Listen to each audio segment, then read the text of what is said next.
Good morning, everyone. It's delightful to be with you again here with another production of Faith and Justice. Um, it's Peter Nelson, Maggie Monroe-Cassel, and Michael Saraceno today. Today, we're going to be venturing out into a new format, presentational format. It's actually going to be a discussion among the three of us, our topic. Thank you to Maggie for that, for challenging us to this new format. Our topic today is joy, faith and justice and joy. Now, one might ask, what does joy have to do with faith and justice? Well, if any one of you have known or have you known someone who has been in a war or who has been subject to the rule of a tyrant or who has had to walk a mile to get potable or drinkable water, or who has suffered under uh, the yoke of caste or privilege, which prevents them from enjoying the opportunities that others enjoy. If any of you have known poverty or hunger or not belonging because of skin tone, religion, sexual orientation, or gender, if any of these things have prevented you from having the equal opportunities, the equal say, the equal dignity and respect that we as human beings should have, being made in the image of God, and you have felt a relief from this oppression, then you have experienced what the psalmist in Psalm 30, verses 1 through 6, calls joy in the morning. This is how faith and justice, our faith and justice, can very often result in joy. Now, it's this joy that, quite honestly, this program, this whole series of programs, has been seeking to find and release and encourage for the last 2 years. And we really thank you for those of you who have privileged us by listening to us. But at this point, I will turn the program over for a deeper dive to my colleagues. I just to share what I was working on. I was like, what on earth could I have to say that would take more than 3 minutes about joy? I mean, I don't think of myself as this bubbly, joyful person. And but as I thought about it, I said, well, what's the precursor to joy? It's love. For me, it's love. When I'm with the people I love, or a situation, a setting that I love, I naturally feel joy. So what's the precursor to love is trust. And what's the precursor to trust? Mental health. And what's the precursor to mental health is encountering your shadow and dealing with your shadow. Whether the shadows we internalize, whether they're cultural, say I'm a fundamentalist, and so I cannot accept an LGBTQ person, or I'm a gay child in a fundamentalist household, and I'm told that I'm not acceptable because I'm LGBTQ. So, and there's a myriad of things. We're a very traumatized species. 200,000 years of famine. Good, not just bad things, but we encountered famine, drought, infant mortality. You know, 1 in 2 children died before the age of 20, mostly before the age of 5. 1 in 6 women died in childbirth. There's lots of reasons we have trauma. But if we don't work with our trauma, we pass it on. So the trauma we don't heal within ourselves, we pass on. And Richard Rohr would always tell us people come to deep spiritual understanding through either great suffering or great love. And I'm afraid to say it's mostly great suffering. So how can, the personal suffering that we've had, how can we work with that? in terms of a mental health perspective, but also in terms of a spirituality. He heal so that we can come to the ability to trust, love, and have joy. And what form of prayer is important to us personally to help us come to a concept of the one God, Jesus, that allows that image to be healthy, loving, trustworthy, so that we can open up. So that's kind of that's the path that I was taking. So I would probably be, and then, well, how does that impact our politics? I wasn't going to go there. I wasn't going to go there, but certainly the way it impacts our politics is, well, what I was going to say is that this I'll come back perspective on faith and justice demands planning meeting. Okay, sure. it, it demands radical equality, because the Quaker view, there's that of God in everything, everyone, and I believe in everything. That demands radical equality, because there's no one who's better than anybody else. And the Quakers were thrown in prison repeatedly in the beginning for having that, because they wouldn't bow to people who would consider themselves above them. So radical equality, and also radical nonviolence, because you don't attack that of God. And if we saw that of God in other people, we'd see them as sacred and holy. If we saw the earth as possessing that of God, then we see it as sacred and holy. And we treat it as such, or we try to treat it as such. So that's the path that I was going down, and I was at a loss. So Michael, you did that cool going back, sort of to the root of things. What can you talk more about radical equality from a Quaker perspective? Yes, and I can't speak for all Quakers, but of course, Quakers, the founder, Matthew Fox, had a profound spiritual experience in which he saw the light of Christ, is what he called it, in each person, just existing in each person. Now, Thomas Merton had a similar experience, really, and he called it a diamond of light that he also says was God within each person. Teresa of Avila, her metaphor was the interior castle with 7 mansions, and in this, representing the soul. The soul is an interior castle with 7 mansions, which related to different stages of spiritual understanding. But in the 7th mansion, God lived. In Hinduism, Atman is that of God in each person. It's that of Brahman in each person. God, and they would say, God lives within you as you. And what I say is the sacred is embedded. You can't tease it out. You can't remove it. It's impossible. It's there. The sacred is there. And not only, I was at the Climate Cafe in town that Rev helped co-lead. I was talking about this in terms of how do we come to treat the earth in a healthier way. And as I was saying this, the people in the room were holy to me. I saw them as holy. I said, my God, it's not only sacred, they're carrying around holiness just as embedded, just as the nature of things. Why isn't this taught? So from a Quaker perspective and other perspectives, God lives within you as you. Um, it demands equality, because I don't. I possess the sacred, not of my own making, but by virtue of belonging, by virtue of being. I can't look at you and think that you don't. I didn't earn this. It's not even, I don't even see this as a gift, because gifting assumes something assigned from outside.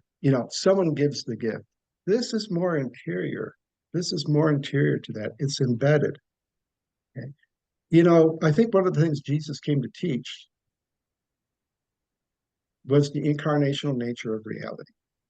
Well, in the Old Testament, and it speaks of that we are made in the image of God. Image and likeness of God. And That was likeness of actually God. It's exactly, and all creation is made all that way. creation. Everyone is Right. made that way. Right. I love the way you have brought in other faiths that also, and people have seen, people do this, Yeah, And that is to exactly, acknowledge the light that is within you, exactly, acknowledge God exactly. within you. That's God what they're within you. doing when they Exactly, do that. Yeah, it's a exactly. beautiful thing. As you were reading, I had a little blurb up about joy, and then it pointed to the scriptures it was based on, and so I just went to that. And the reading is from Zephaniah, the 3rd chapter. Shout for joy, O daughter Zion, sing joyfully, O Israel. Be glad and exult with all your heart, O daughter Jerusalem. The Lord has removed the judgment against you. Mm, The Lord has turned away your enemies, the King of Israel, the Lord is in your midst. You have no further misfortune to fear. On that day it shall be said to Jerusalem, fear not, O Zion, be not discouraged. The Lord your God is in your midst, a mighty Savior. The Lord will rejoice over you with gladness and renew you in love. Will sing joyfully because of you, as one sings at festivals. And I was, based on what you're saying, Michael, um, what I was struck with was the Lord has removed the judgment against you. exactly, You know, absolutely.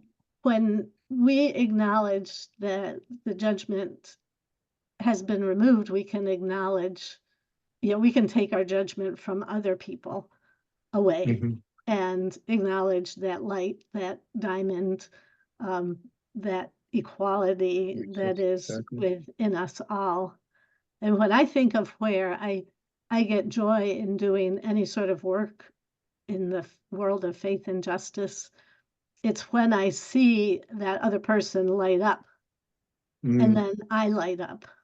yes. And Mm, and if I put down that other person, there's no chance of that light coming out of me. It's just going to be a dark yeah, vortex right, of nothingness. right, right. Um, and I think that when I think of that as being how I would think about how I do think about joy, I think about what you said about relationships and trust. That it's so hard to build those relationships in which we can share that spark of joy with each other, and in so doing, move that little ship, a few degrees closer to justice. Um, and that's really hard. I mean, how do we gain trust in our work in order to have that be the Yeah, the seedbed of yeah, our work in justice? I mean, once upon a time, and still it right. is, it's like nonprofits want to make sure they have some, a person of color on their board, or somebody who represents something a little different on the board. That's not how you gain trust or community. You somehow we have to go where each other is and experience life as the other one experiences it, and vice versa, to Mhm. start that trust that Well, goes one of the goes things that, reverse. Yeah, Peter. This is great. Oh, This is great. Mm, I would, uh, my own experience of this is that, and Michael really started with this is in his how do we do this, how do we do that, is that we really do begin with ourselves. And when yeah, we have experienced not just the removal of the burden from ourselves, but that we have experienced the unconditional love of God for us, and that nothing,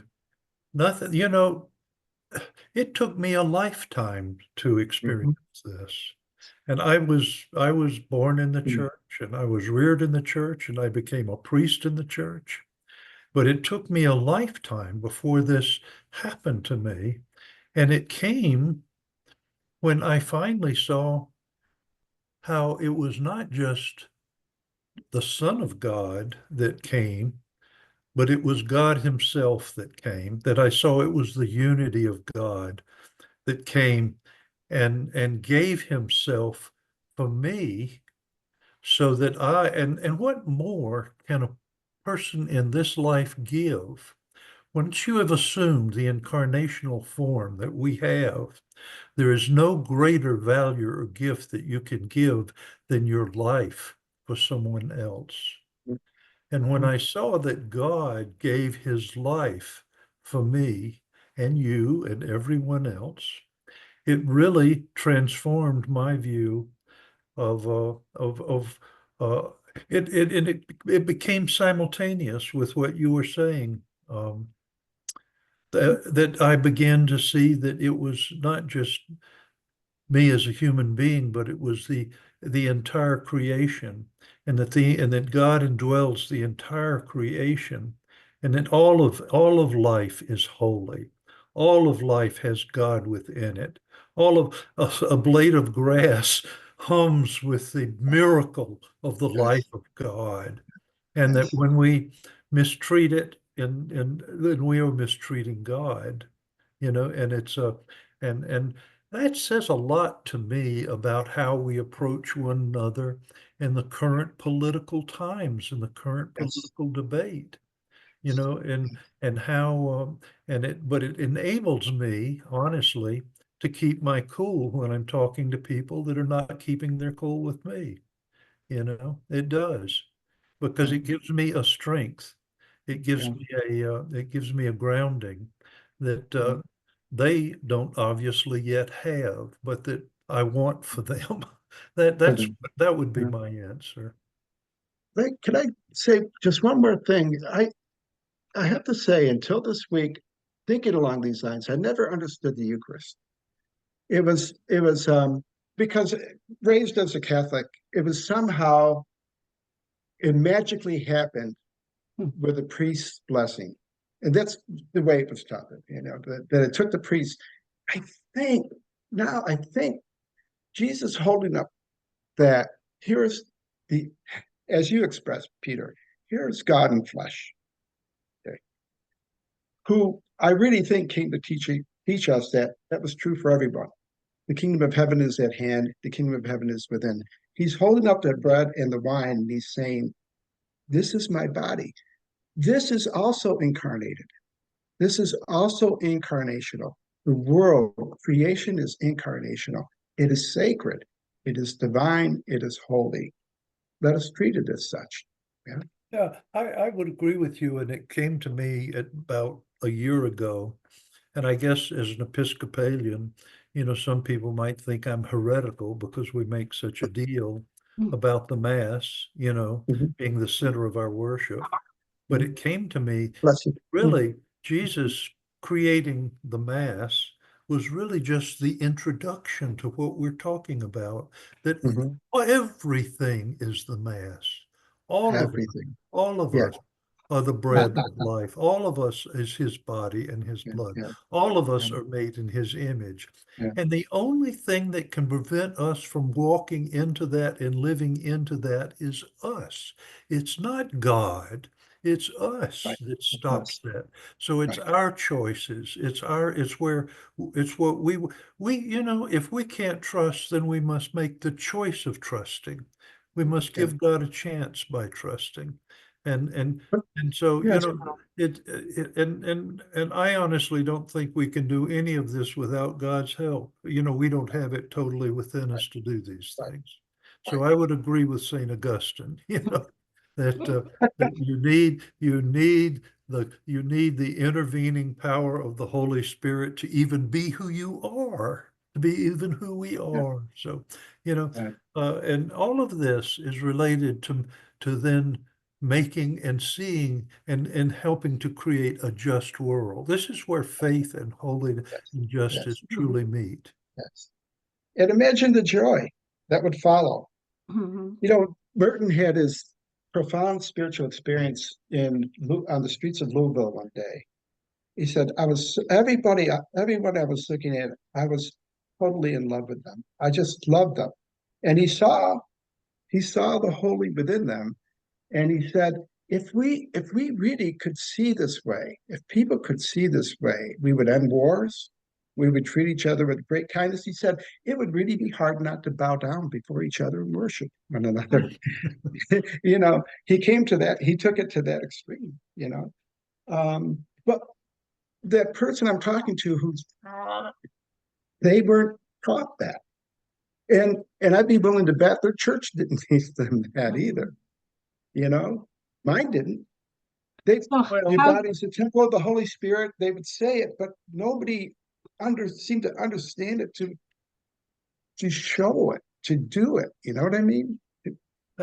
Maggie? so you guys have learned from talking to me for a while now that I like to make that transition to, like some preachers say it towards the end of their sermon, so what?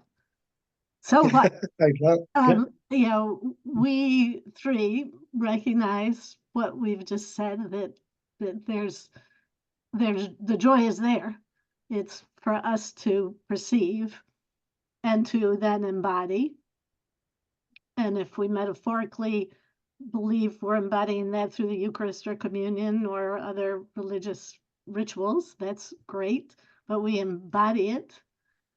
And then how is it different to act out our faith and work towards justice when we have embodied that joy than not? Because I think there are a lot of people who are out there working for justice who don't have joy in their heart. And that doesn't mean they're not getting there, but how, you know, how do we transform that joy into justice? What do the steps look like, or the leaps, as the case might be, um, that we can make perhaps a deeper impact because we have that joy than if we didn't have that joy. You know, what are the areas of justice that we turn it to, and what would it look like to yeah, turn it? yeah. Yeah. How does the How, burden become light and the yoke sweet? yeah. How do we get up in the morning and say, okay, I feel joy. I'm going to go out and do what? What am I going to go out and do now? How's my day going to look different because I feel joy right now?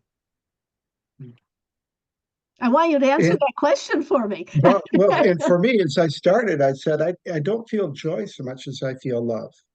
Mhm. I feel I feel joy when I'm in a loving space, but I feel love more than I feel joyful. And that love calls me, it calls me out of myself toward the world, toward Mm. others.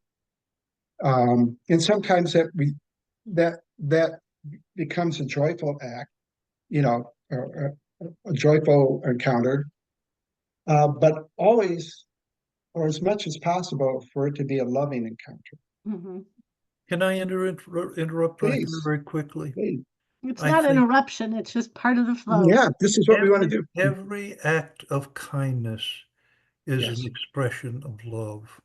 Yes. And every time we we live out kindness by just saying thank you, by holding a door, yes. by giving way in traffic, Mhm. all of these acts of kindness, there God is. God is coming, God who is already here is being made real, incarnate when we do those things. And Yes. since we're part of the incarnation and his extension, then we just keep doing these small acts of kindness Mhm. wherever our opportunity lies. Mhm. And Mhm. Mhm. everyone, in whether they're, you know, whether it's in the family, whether it's in the school, whether it's wherever you are, you have the opportunity to do these acts of kindness without, you know, it doesn't have to be heroic, but you know, you do enough of these things and it builds into you a strength that you become heroic, whether you know it or not. That's what I think, Mhm. Maggie, Mhm. is one answer to Yeah, Mhm. your and question. Mother Teresa, do small things with great love. It's small things that say so. Yeah. Small things with great love. Yeah. Yeah. You know? That's what I think too. Yeah, and it makes it possible. Mhm. You know, if you think in terms of like, we're going to go out and end poverty, you know, well, you know, that's just too much. Mhm. That's just more than we can bear. It's more than it's too heavy a lift. But if we can, but if we can give a 20% tip to a waitress instead of an 18% tip, because we can afford it. That is an act of love, Mhm. you know. There are all kinds of ways that, it can be acted out to help people as they're trying to make their way. And they may not even know it, you Mhm. know. Sure, Uh, yeah. they may We not had, even know. I had an interesting experience yesterday morning in church. A young man who had shown up once at least before, but not for a few weeks, came in, and it was cold yesterday morning, and I knew he sleeps on the streets on and off. And I welcomed him back, and I mean, I don't think this guy could be more than 24, maybe not that old. His worldly possessions in a backpack with him, and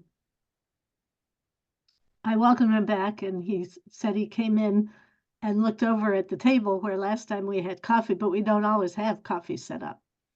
And I said, "Well, we don't have coffee today, but I'll go make you a cup of coffee." And I was sure he hadn't eaten, so I scrambled through the refrigerator downstairs, and I found some frozen sausage biscuits that we had gotten for something. There was one little packet left. I stuck it in the microwave and made him a cup of, I don't drink coffee, so any coffee I make is a gamble. But I made him a Keurig and took it out to him, and he was very grateful, as he had been, to be with us previously. And I turned and looked at him after church, and there was just this moisture coming down his eye. And I said, "You're having a hard time, aren't you?" And he just sort of shook his head, and I gave him a hug. He reeked of alcohol, by the way. Um, I didn't say anything about that. But there was, I thought, if that's the only reason any of us came into this building this morning, then our That mission was enough. was That was, accomplished. yeah. And there was, I mean, I'm sad Mhm. for him. And I think it's important to recognize that joy does not preclude sadness. It's joy is one of many feelings, and you can feel joy and sadness at the same time. It's definitely sad for him, but I think he felt joy, and I And just, your love, that act of kindness yeah, broke him down and gave him the joy that brought the tear. That's what I I think. suspect, and I Yeah, don't know what's going to come of that, obviously, yeah. but it felt very genuine, and I think maybe that's what joy, as we're talking about it, can do, is it brings a genuine nature to our ability and desires to change the world and help people change their lives, which is different than some sort of moral operative or some sort of, I've been given money, so it's my obligation to give somebody money, or, it, I horrified to tell this story, but I had a maternal kind of person in my life, in addition to my mother, who helped with our friends who were survivors of the Holocaust. And when she did, she said it helps get the monkey off of her back.